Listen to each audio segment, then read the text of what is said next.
This video may contain spoilers on the 4.8 summer patch, aka Simulanka. The last event quest of this year's summer patch that actually takes place within Simulanka contains the words appendix and afterword in its title. Usually the afterword is the last thing you read in a book, an almost optional final few pages that help wrap up the main story.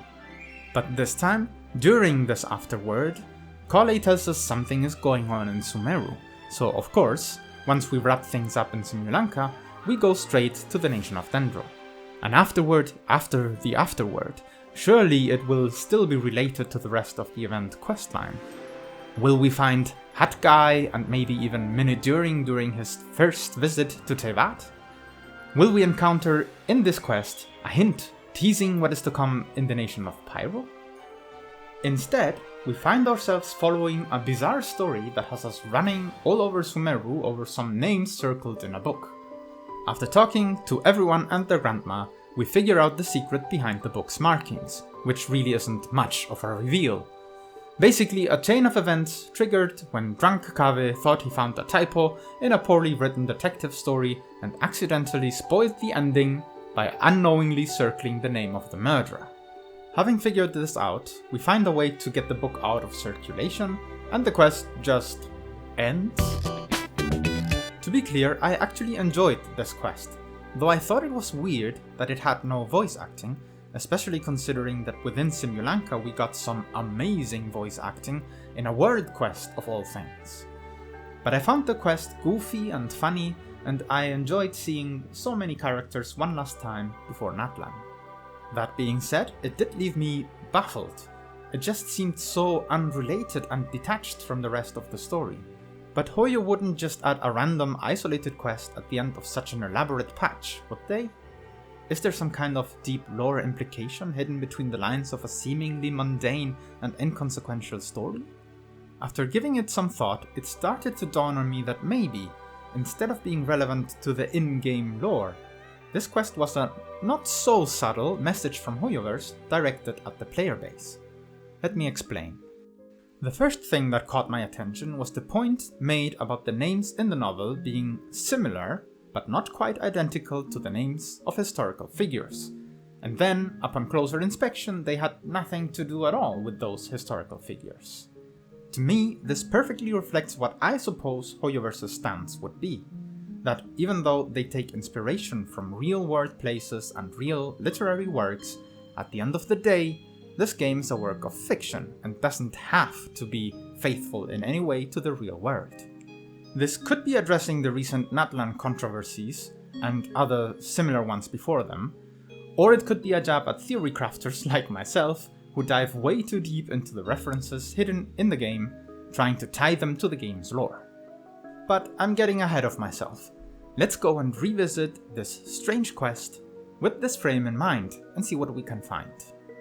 Throughout the quest, different people interacted with this book in different ways and with different motivations. Even though he did so without intention, Kave put future readers of the novel at risk of getting spoiled on the outcome way ahead of time. This could be directed at leakers. Whether it is their intention or not, spoiling content ahead of time can make the experience of reading a novel or playing a game much less enjoyable for some people. It's something I could well see the devs wanting to communicate. Alhaitham and Tainari circled other names with similar motivations, adding red herrings so that the original spoiler is no longer recognizable as a spoiler. This could be Hoyoverse themselves saying, "Since you are so keen on spoiling the story for yourselves, we will deliberately add meaningless red herrings, as it is the only way to avoid blatant spoilers." I have more specific suspicions about this, but more on that later. Next, there were lots of people trying to hunt this tome down just to try and unravel the mysteries of the marked book, looking for treasure, a hidden code to decipher, or just any meaning to these mysterious markings, even though in reality there was no such meaning to be found. I could imagine this being the real jab at lore enthusiasts like myself, along the lines of, sometimes you're searching for meaning that isn't even there. But I don't think Hoyo is really trying to discourage theory crafters and lore enthusiasts with this. After all, as Alhaitham said, For some people, circling names might be even more fun than the story itself. And then there are people like Nahida, who had no interest in the marked book, only in the content of the original novel. These are the players that are content with enjoying the game as is, without looking at theories and/or leaks. Their interest lies in the fiction alone, just the way the authors present it, no more, no less. Next, we have Dia. She only circled one name, and at that point the book was already marked beyond recovery. But still she felt bad because she interfered with others' reading experience. I suppose we should be mindful in the ways we point things out in the story, as to not force others to view the original text through our own markings? I'm not sure, but so far, these are interpretations that may be more or less fitting, but also relatively general, and to me, something still doesn't feel right. Why is this quest tied to the Simulanka event? If the devs wanted to address different parts of the player base like this, why tie it to temporary content that will be gone at the end of the patch? What if the intended message is actually rather specific to Simulanka? This year, more than in years past, the player base was explicitly looking forward to the summer patch in hopes of finding hints as to Natlan's plot, based on the fact that previous summer patches did indeed contain such foreshadowing. I'm sure Hoyo was not oblivious of the fact that whatever they included in Simulanka would undergo even more scrutiny and interpretation than usual. But of course, weaving such foreshadowing into the game's content is part of their art, so not dropping any hints at all was probably not an option either. So instead, maybe this time they intentionally added red herrings and meaningless diversions, thus making the real revelation much more difficult to identify. And this patch is certainly filled to the brim with references, even to memes and movies and other games. So here's my final interpretation of the message this quest might be trying to convey. Be mindful of the circles you draw, that is, the interpretations you put out there. Maybe you get lucky, or unlucky, depending on how you want to view it, and you might point out the one huge reveal regarding what is to come hidden in Simulanka. And by doing this, you might spoil yourself and others of a major plot point.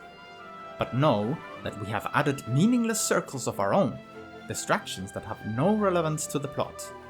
And if you try and find meaning in all the circles that could be drawn in this patch, you will most certainly be chasing ghosts. Above all else, be mindful of the way the circles you put out there could affect the game experience for other players. As long as you do that, whether you are like Nahida, only interested in the raw untampered content, or like Al-Haytham, finding maybe even more joy in circling names than in the actual story, don't take it all too seriously and remember the game contains inspiration, not accurate reflection of the real world. Of course, in the last few weeks, there have been countless theories and interpretations as to how Simulanka reveals Natlan's plot. I suspect most of them will be wrong, based on the red herrings placed by the devs. But one, maybe only one, such interpretation will be on point and reveal something crucial. The question is, which one will it be? I haven't decided that for myself yet, and only time will tell. I would be interested though. If you have watched such theories or have some of your own, please do share what your personal favorite is. Thank you for watching, and I'll see you next in Natlan.